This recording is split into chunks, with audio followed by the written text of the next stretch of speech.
Hello, and welcome to the Dead Duck Film Club, and I'm here today with Mark. Hello, how you doing? I'm all right. Mark, how are you? I'm good, I'm very good. Ready to talk about vampires? I would love to talk about vampires. Today... Specifically vampires from other cultures, if preferably. There you go. Today we're going to be talking about vampires from other cultures. A Girl Walks Home Alone at Night, which is 2014, and it's directed by Ana Lily Amirpour. But before we do that, have you watched anything recently you want to talk about? A little bit of a self-plug, why not, while I'm here, for the film People's Emergency Briefing. The People or People's Emergency Briefing? The People's Emergency The People's Emergency People's Briefing. Emergency Briefing is a documentary. In November of last year, there was the National Emergency Briefing, which was a conversation at Westminster for 1,200 people, of which there were many MPs and such, and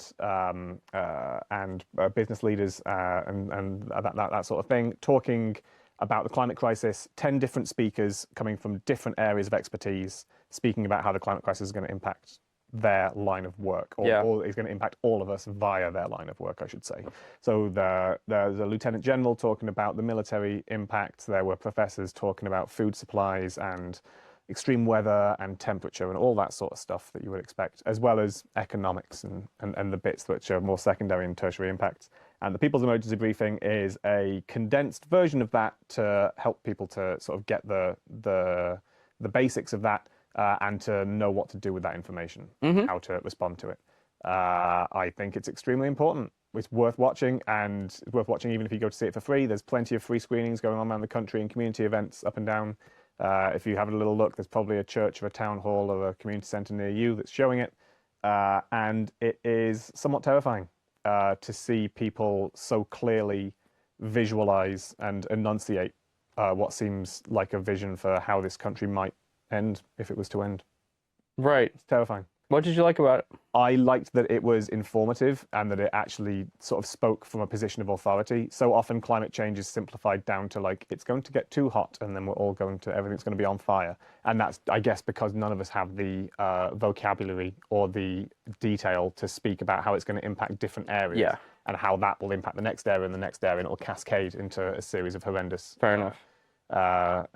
impacts. And it was kind of really interesting, especially on the military side, that this conversation happened in November, but the Lieutenant General guy wasn't talking about how the climate change is going to mean that we're going to need more spending on the defense or anything. He was saying energy dependence upon other countries will lead to conflict over that energy source. Right. And that if people all just hold on to their oil, then it'll be a massive problem for us, and we're going to have wars fought over food when that becomes an issue further down the line, but in the immediate term over energy. And then, of course, since November, that exact thing has started happening in Iran. So it's very well timed in that way to have sort of foreseen exactly the situation today. Yeah. Okay. No fun at all, but yeah, worth no fun watching. Yeah. I'm going to talk about Vampiri, which is Lust of the Vampire. It's a super different vibe. I'm into it. So Lust of the Vampire is a 1957 movie. It's kind of like one of the first horror movies ever from Italy. We follow a detective in Paris who is trying to figure out all these murders where these victims get their blood sucked out of them, or they're just like, there's no blood in them at all. Vampires then ensue. But what's cool about this movie is that it was originally directed by Riccardo Freda, who he got this movie budgeted and financed by telling the studio, I can make a horror movie in 12 days with this amount of money. And on the 12th day, he says, I can't make a movie in 12 days. I'm so sorry. Turns out hard. I can't do it. And so he left. And who else but good old, I'm going to find his name, Riccardo Freda, Mario Bava, excuse me. Mario Bava came in, so he was the writer of this movie, and he came in and decided, F it, I'm going to run this biatch. And he finished it, so he cut the script down, boom, insanely. So the movie ends slightly abruptly, but they managed to like basically end it on the 13th or the 14th day or something along those lines. And then The movie is interesting because it has like Gothic architecture, which is all the sets are from other movies, so it's kind of like Frankenstein together into this thing. It's also hilarious to listen to Italian men pretend to be French, as they're all supposed to be in Paris, and you've got these really beautiful backdrops that are painted on and stuff like that, which I really enjoyed. Gothic architecture also, I thought it was really interesting. And also, it was interesting to. I haven't watched many giallos that I know of. I'm trying to get into that kind of stuff, so I started at the beginning. So this is kind of like the inception of it all. Nice. And Mario Bava ended up like having a really incredible career in that genre and in Italian cinema. And he started as a writer, and so it's interesting to see like the moment where he kind of became a director, and he became a director by taking a chance, basically. I would say if you want more giallo, Bird with the Crystal Plumage is very, very strong, as is House with the Laughing Windows. Okay. I'm structuring them into Blank with the Blank. Yeah, kind of. That's good. So that was my recommendation, which I watched recently. Good movie, not too long either, which is good for this. It's not the best. It's like a 6 out of 10. If you shoot it in 14 days, then it's probably not going to be that long. No, it's not. No. So there you have it, and let's go on to our talk about a girl walks home alone at night. I love a good long title. Can you set the scene a bit about what this movie is about? So this film is set in Bad City, the fictional city of Bad City in Iran, and sets us up with the struggling Arash. With his many difficult life difficulties, his addicted dad who is being lent on by a local drug dealer, and funny-looking drug dealer. A very funny, very caricatural. He's got sex tattooed on his throat. I've always thought that above the shoulders is a good place to get a tattoo. Yeah, you know what? Really visual. It's a great place to put one. And as Arash struggles with his day-to-day life, he meets a girl walking home alone at night, which pulls us into this vampire plot. And it really is a story of two outlaws, or two people on the outskirts of society finding each other, and the story that ensues from there. There's more to it, though, because there's also the fact that Arash starts as a good guy who's worked 2,000 days, he says in the movie, to as a gardener. As a gardener to afford this car, and then in the very first few scenes of the movie is the girl stalking a drug dealer that gives the drugs to the dad of Arash, and then kills him in a gruesome scene, and then leaves the drugs. She doesn't care about the drugs. Leaves the drugs. Arash goes there because that guy stole his car, and then he finds the drugs, and he's like, "F it, I'm gonna sell drugs now. Got to make that money back." Exactly, gotta make that money back, and then he starts selling drugs. So you're right; they are outlaws in a way. Now, what struck me about this movie is like it's a western. It's filmed like a western. The music's western. The music is great, by the way. But it does feel like a western in its structure. Also, the bad guy has handlebar mustaches. I realized he has a handlebar mustache. Yeah, he's big. Yeah. Yeah. And Arash has like a leather jacket, and his car is his horse. That's how I see it. And of course, you have this striking imagery of the girl on the skateboard, right? There's a fantastic short film called "Learning to Skateboard in a War Zone If You're a Girl," which is based in Iraq rather than Iran. You like long titles? I'm surprised you don't like anime that much. Because my life as a slime, or the day I became a vegetable, is very common in Japanese anime. I could get onto it for that reason. Yeah, the day I became a vegetable could be a nice follow-on for my life as a zucchini. So go on. What about this short? Well, so it's using skateboarding as a point of freedom in a patriarchal society for women, and so it's always quite interesting to see ideas like that resonate, because ultimately what A Girl Walks Home Alone at Night is doing is one of my favorite kinds of things that films do, which is to take something which we think we have an understanding of in our culture, whether it's vampirism or punk skateboardy kind of culture, and then transplanting it into a different culture that I don't know so much about, and using the intersection between those two to inform each other, and to bring something new out of that synthesis. That's really interesting to me. We think that we own the vampires in Western society, despite the first infamous vampire not being from the UK or America anyway. But we think of Dracula as being this figure, which there are many Hollywood adaptations, and it's all big budget stuff, which is not inaccurate. But to take that figure, to take that archetype, and to move it into another culture, kind of brings something out of there.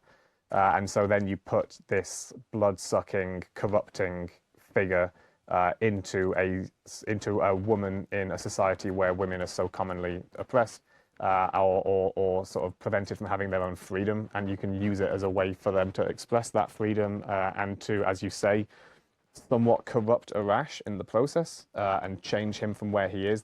Her presence in his life is what is sort of leading him into a different way of living and examining those things. The movie also seems to be set in a bit of a fever dream. Like, Bad City is not a place that exists, really, but it represents, I guess, all of Iran. I'm not sure.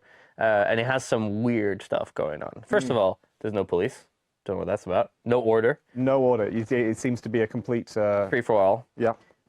And there's this... I was going to bring it up later, but we can bring it up now. There's a pit of human beings. There's a pit of dead people. Yeah. That's never explained. That's what happens. People end up in the pit. It's what society is leading you towards, is just this inexorable draw towards the pit. And what's the pit?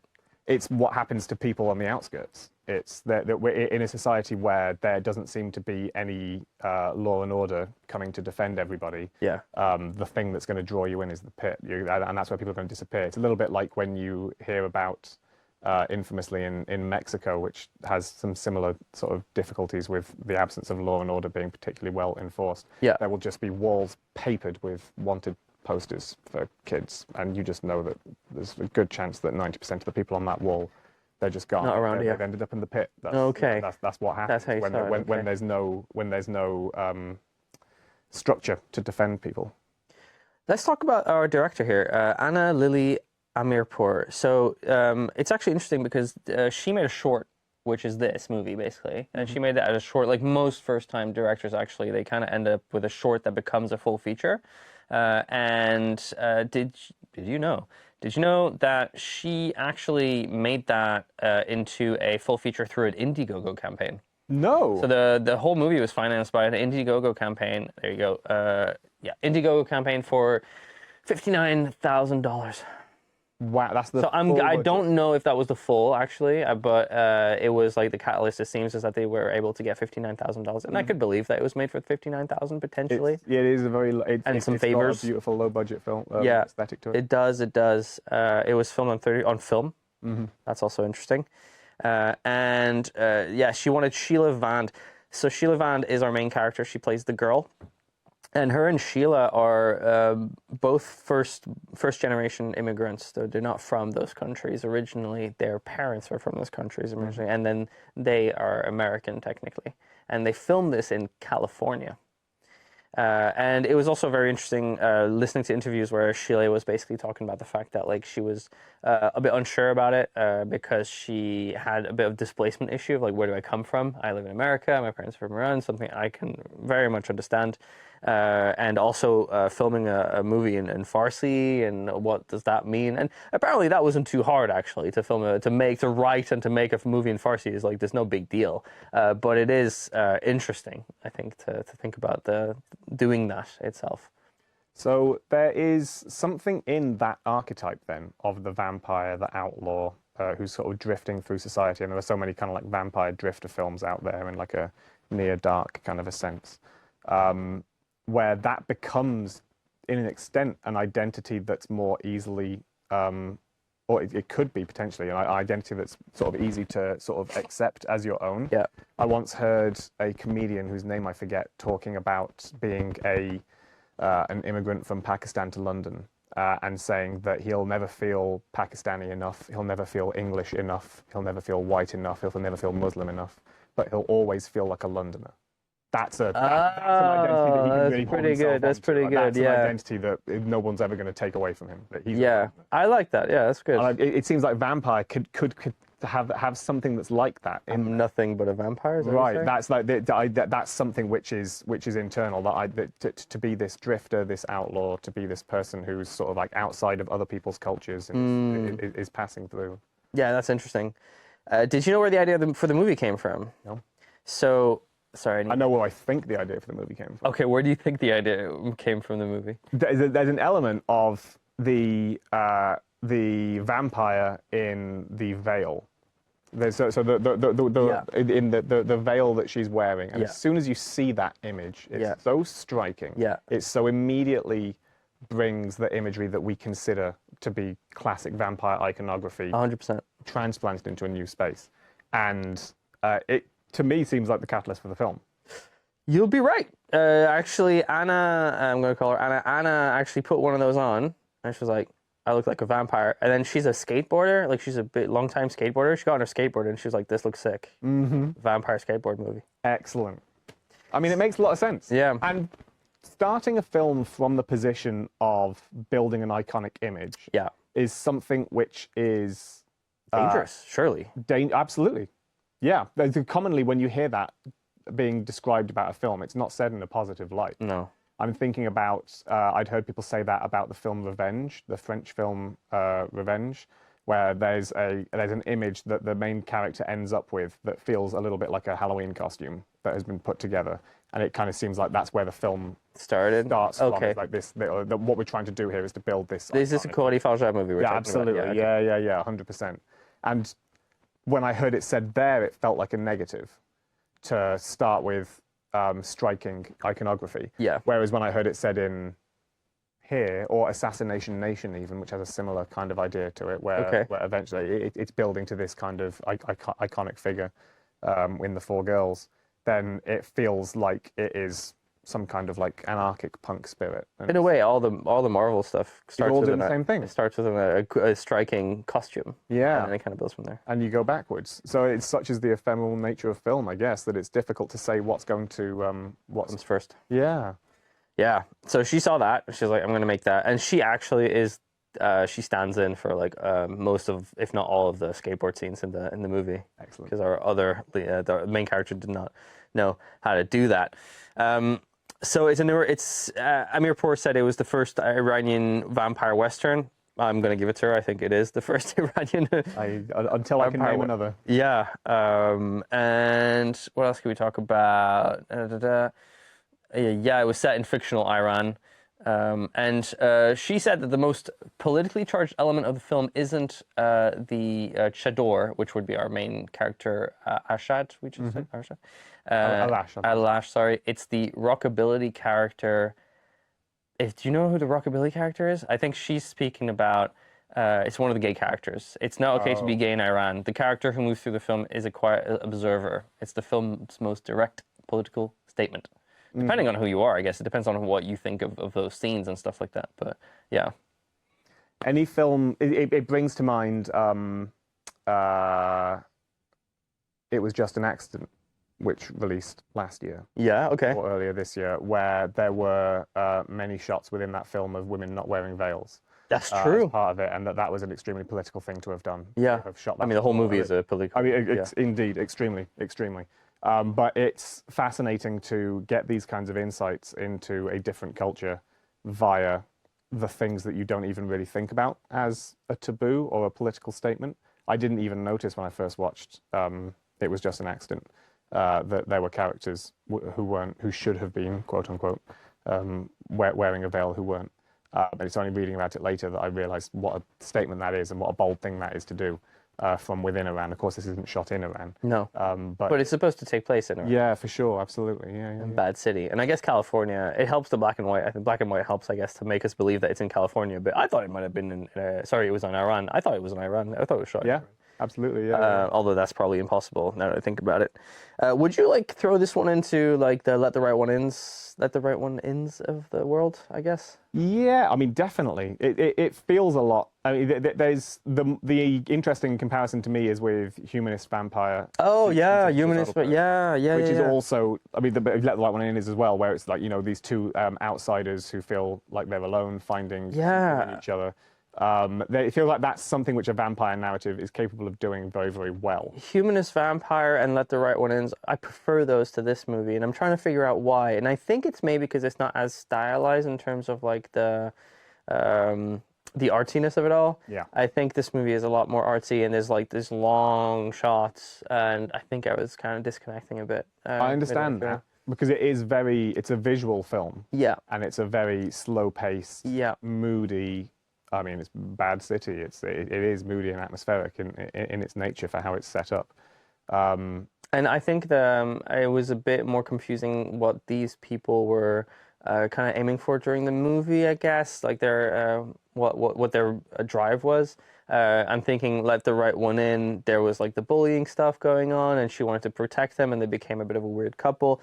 In Humanist Vampire, she played the piano, I think, and she's trying to like, she plays the piano live, and it's a romantic movie as well. She's trying to find someone to eat, but then ends up with a boyfriend, which is funny. Who I think, we're not going to spoil it. But yeah, I think I connected with those two. I also think there's a real absence of comedy for me in this movie. There's some comedic scenes where one of our characters is inebriated and he's trying to find his home, and he's like, where am I? Yeah. Like, what is this place? But I feel like I think vampires and horror stuff it hits harder for me with a bit of comedy. The levity in Humanist Vampire certainly works very, very well. So good. It hits that so spot good. to allow you to tell a dark story while still having a fun time with the film. Yeah, we feel so far from Nosferatu, for example. Like, it feels like a completely different thing. We're still talking about vampires, but I guess when you look at Nosferatu, either versions, I think you're looking at like the lore behind the vampires. We're not interested in really the lore behind the vampires here. No, this is much more in the realm of something like Let the Right One In, where it's like she's just drifted into town. It's even less like or more like that, depending on how you look at it, because Let the Right One In has a bit of a she has a servant at the beginning who's like the worst murderer in the world, which is hilarious. Yeah. And then so there's this idea of like she has someone to take, like she has an Igor basically, and the girl in this movie, we don't really know anything about where she comes from, what she's done. She only says, I've done really bad things and stuff like that. Tell me, what did you think of the kid character, actually? I didn't really get why he was here. He felt like he was there to make sure that he saw the murder. Not even. He didn't. Did he need to see that murder? I don't know. And we have him set up early on with... Very much so. Yeah, trying to, like, he wants to get in the car. He sort of aspires to Arash's life. And then... Is he the stand-in for, like, the youth of Iran? Or, like, the youth of Iranian? He could well be, yeah. Absolutely. That he is, like, he sees the outward success of Arash via just the imagery and the way that Arash presents himself early on as something which is aspirational to go towards. But Arash is going down a dark path. And that's kind of where they end up splitting by this murder that occurs. Yeah. And so it's hard to...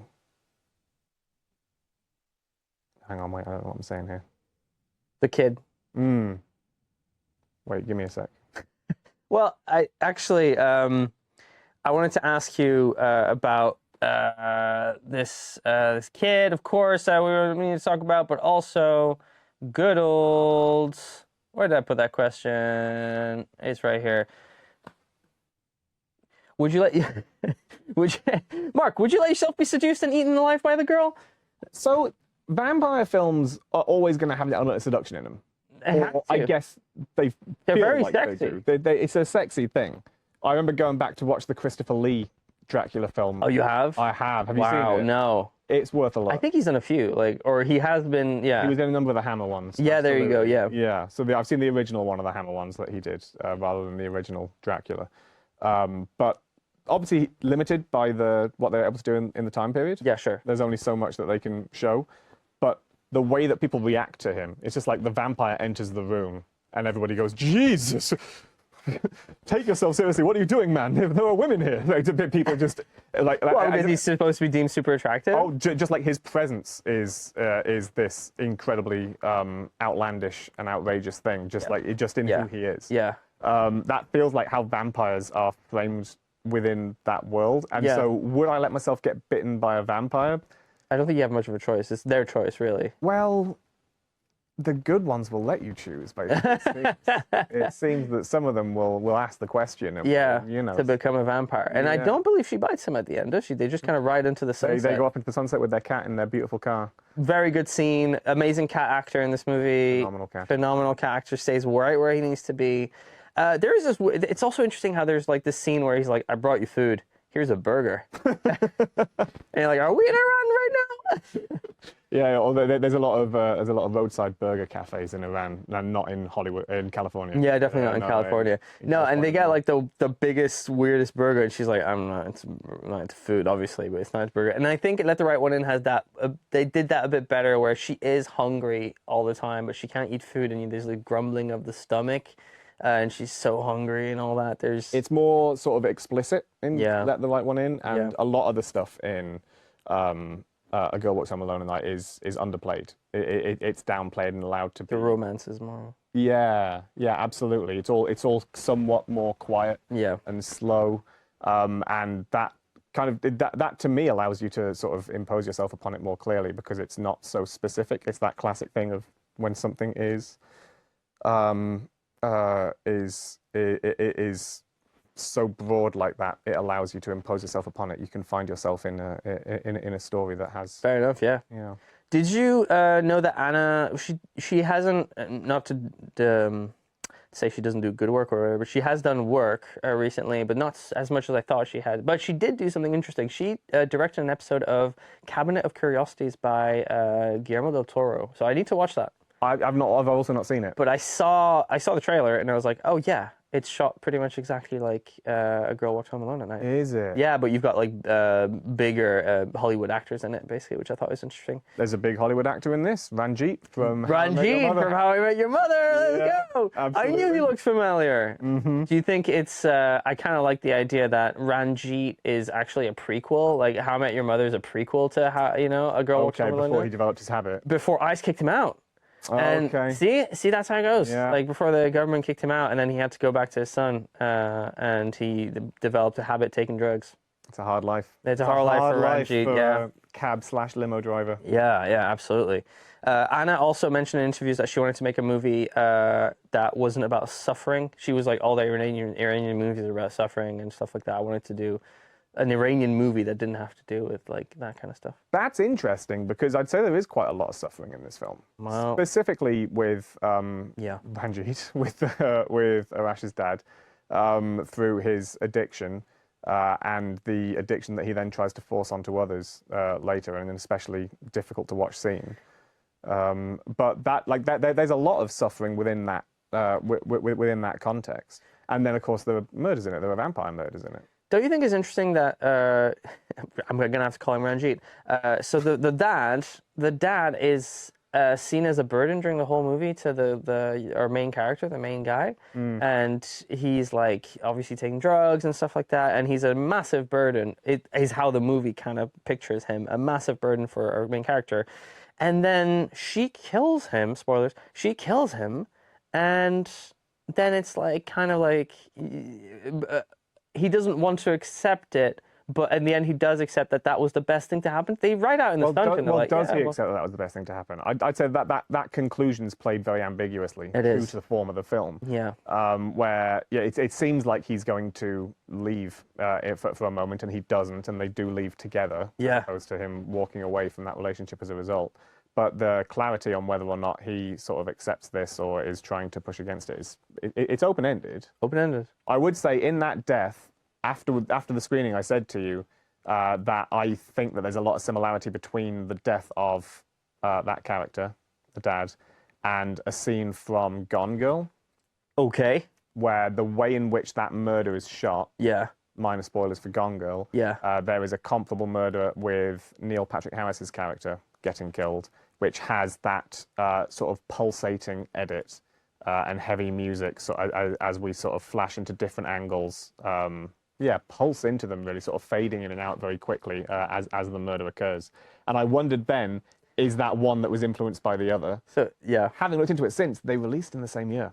And so I imagine the answer is no. And absolute but your hot take was that Fincher watched this movie and was like, I thought Fincher nicked that. Yeah. Or maybe, I mean, if they're presumably both shot in California, maybe he saw the dailies, he was interested, and he went down and he was like, yeah, nice, I'll do that. Do you think he just hovers around like all these sets? Yeah. This is my hot take. Finch is a thief. This is what he does. All right.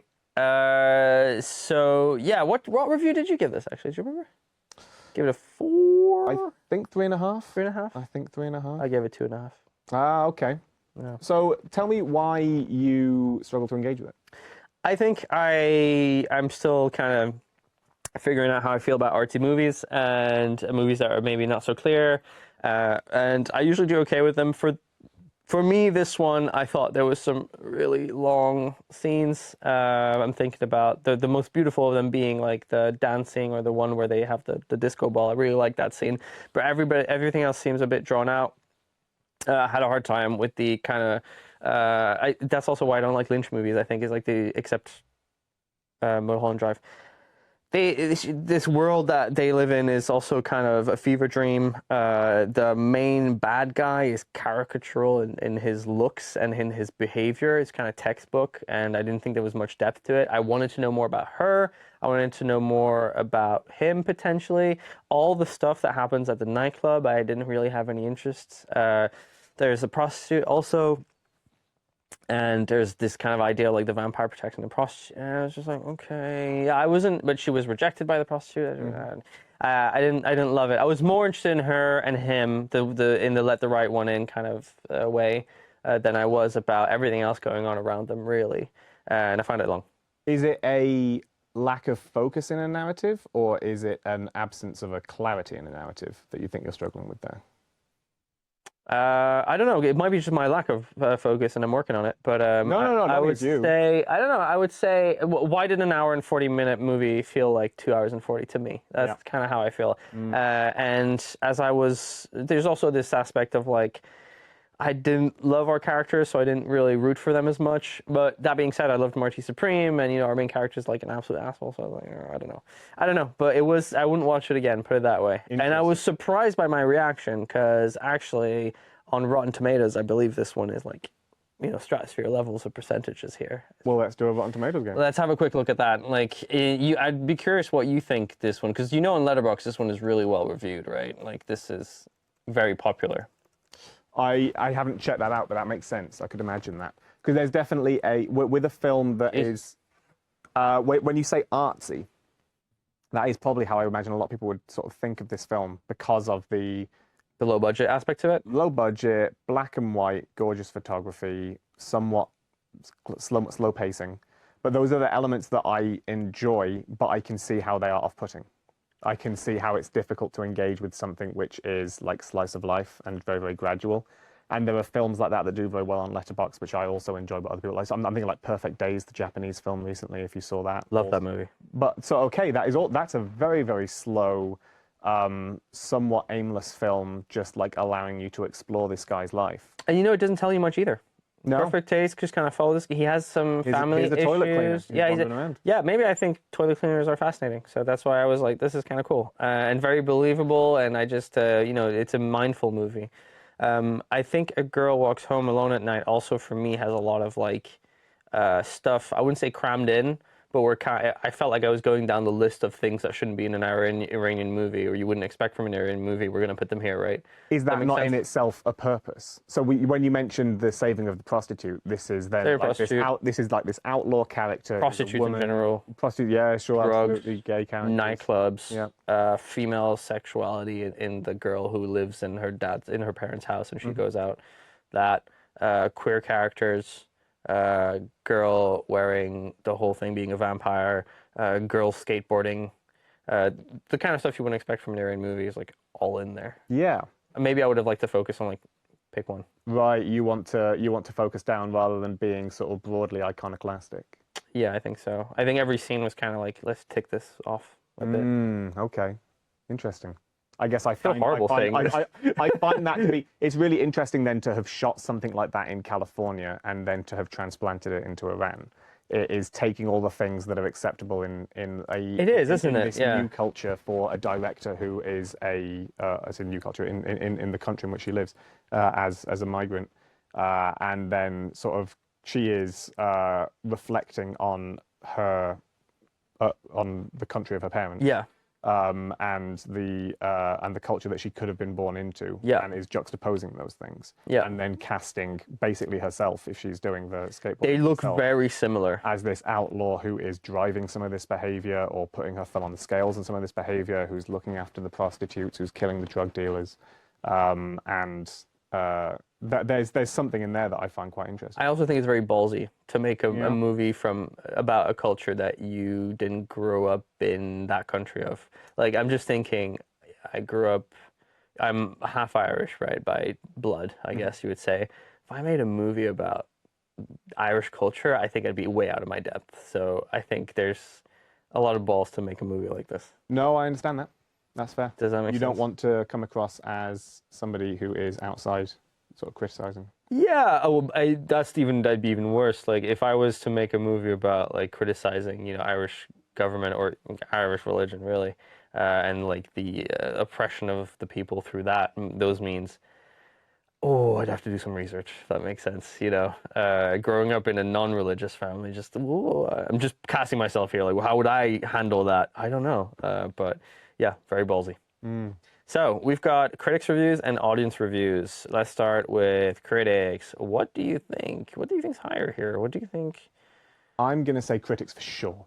For sure, this has got to be a critics movie rather than an audience movie. Right. I would guess that we're talking about sort of 92 critics, but then like 80 audiences. 96 critics, so you were very close. 135 ratings. 75% audience. So a big drop there. Big drop, 10,000 ratings on the audience side. So I think that's going to be pacing. I think that's going to be narrative. And that makes something which is clearly targeted at someone like me who liked Memoria or A Ghost Story. I love A Ghost Story. Oh, isn't it beautiful? Casey Affleck. I'll watch somebody eating pie on the kitchen floor for 10 minutes as a single shot. Yeah. Absolutely, and I'll find a lot in that, and so it's a comment. I really liked it. That was a great movie. Okay, so then that brings us to recommendations. I'll go first. Let the Right One In. Yeah, very, very reasonable. Very, very reasonable. I feel like you would have seen Let the Right One In, though.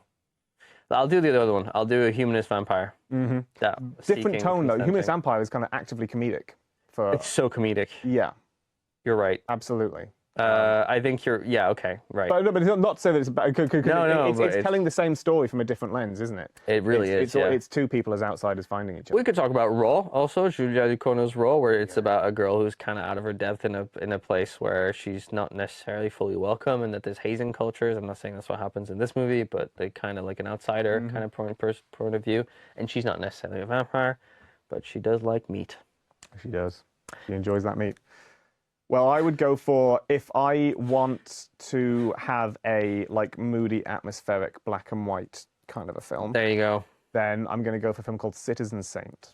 Citizen Saint. Citizen Saint is a Georgian film. Okay. From a couple of years back. Okay. Where the concept is that, I assume this is a legitimate thing within Georgian culture, I don't know if it is, that there is a messianic Jesus kind of a figure up on a cross who is outside mines and is used by miners to bless themselves as they go into the mines. Everybody will go and bless themselves outside of Jesus on the cross before they go in to bless themselves while they're down there. And the plot of Citizen Saint is that one day Jesus gets up and walks off the cross and sort of has a second coming, becomes a real boy, and wanders into town and goes around healing people, forming sort of like this dark comedy premise of if that was to happen. It's like you made this up. No, it's real. I couldn't have guessed any of those phrases would come out of your mouth like after one of those. Saint. The idea ultimately is that if that was to happen, he's more useful as a symbol to protect everybody than he is as a person actually going around healing people, and we need to go and nail him back on the fucking cross. We need to get him back up there. It's too much of a problem to have him down. That's so funny. Very funny film, but also this kind of slow narrative that you're sort of expected to just sort of pick up as you watch it and sort of allow yourself to understand it as it goes. And if I'm going for a film which is outsiders finding a lot in each other, I love Luca Guadagnino's Bones and All. Oh, you do? I love that film. I think that's fantastic. Chalamet movie. Absolutely. Yeah, a little bit of Chalamet. Mark Rylance in a truly upsetting performance. Yeah, very different approach. Also somewhat supernatural, although it's not clear exactly what they are in Bones. God, I'd love to play a vampire. Just please. Go on, what film do you want to play a vampire in? Interview with a Vampire. Yeah? Yeah, I want to be Tom Cruise. You want to be like out of my mind. You want to be like old Tom Cruise, where he's like the washed-up queen left alone in the house towards the end of Interview. I want to do the whole thing. Yeah. Yeah, I want to learn how to do piano. I want to...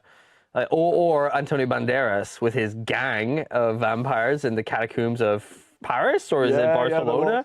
I assume Paris because they're so bohemian. Kirsten Dunst, amazing performance. Oh my God, I just love that movie so much. I'm sure it's problematic in some way, but I like it.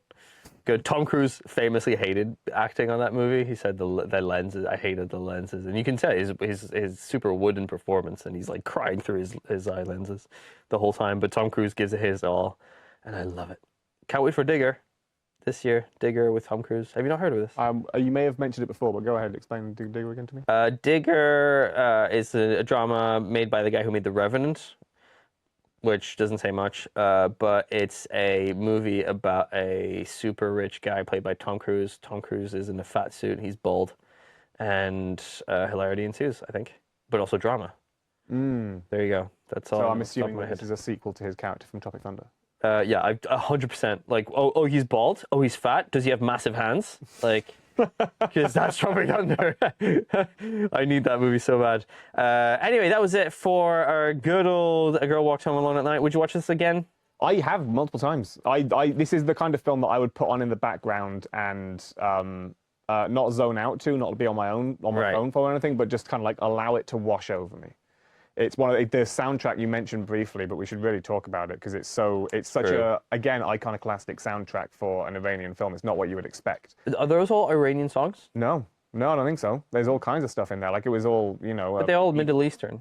Yeah, sure. Yeah. But I don't know for a fact, in fairness. But I just assumed from the variety of genres that are within there, so much of it is like electronica type stuff. No, the music is cool. Yeah. Very much not what you would expect from the soundtrack for from an Iranian film, but then it's from a film which is also sort of pushing against the tone from a lot of what you would expect from an Iranian film. Yeah, the soundtrack alone. I know that I listen to the soundtrack on Spotify just to kind of remind myself a bit of some of the stuff. It's great stuff. Yeah, it's good.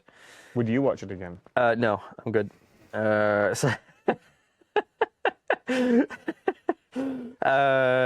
probably not. Like most of these movies, I would definitely watch again if it was like screened in Nottingham or something. But I think this one I'll give a pass. That being said, I'm very interested in what Anna will do after this, and I will watch her Cabinet of Curiosity short. There's some actors in there that I really interesting. I think it's called The Outside or something along those lines. And she has directed some TV stuff also, which is very strange. Like some TV stuff that doesn't feel like it's like connected to her in any way. I think there's also a bit of a like who am I as a director, I think, from this, because you make your own stuff, you make stuff that's about yourself with all the Iranian culture and stuff. Yeah, she's the most recent thing she did. So 22, 25, nothing. And in 25, she directed 2 episodes of The Night Agent, which is a TV series for Amazon. There you go. Yeah. Isn't Amazon just trying to write? Oh, it's weird. Upcoming, she's got 2 things. She's directing 2 other stuff coming up. So really excited to see what she will do after this. She also did the music video for Christina Aguilera. Which song? Suéltame. I don't know why I asked. I only know one. Why are you asking me this? Yeah. Castle Rock. She directed an episode of Castle Rock. Want to go to Castle Rock? What, the pub? No, this is not what I'm talking about.